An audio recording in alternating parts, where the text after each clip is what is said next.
Hello children, welcome to Hindi class. ഇന്നത്തെ ക്ലാസ്സിൽ വേയുടെയും എയുടെയും പ്രയോഗങ്ങളാണ്. വേ അവർ, അവ, അദ്ദേഹം. ദേ, ദോസ്. എ ഇവർ, ഇവ, ഇദ്ദേഹം. ദീസ്. വേ ഖേൽത്തെ ഹെ, അവർ കളിക്കുന്നുണ്ട്.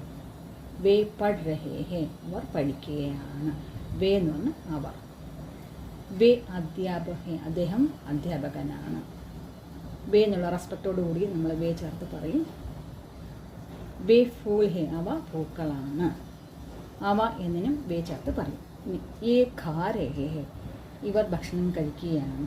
ഏ ആം ഹെ, ഇവ ആമാണ്, മാങ്ങയാണ്. ഏ ബച്ചെ ഹെ, ഇവർ കുട്ടികളാണ്. അപ്പം വേയുടെ അർത്ഥം അവർ, അവ, അദ്ദേഹം. ഏയുടെ അർത്ഥം ഇവർ, ഇവ, ഇദ്ദേഹം. ബേയും ഏയും ബഹുവചന ശബ്ദമാണ്, പ്ലൂറലാണ്. ഇവ രണ്ടും വരുമ്പോൾ നമ്മൾ സെൻറ്റൻസിൻ്റെ അവസാനം ഹേയും ചേർത്തിട്ട് എഴുതാവും. അത്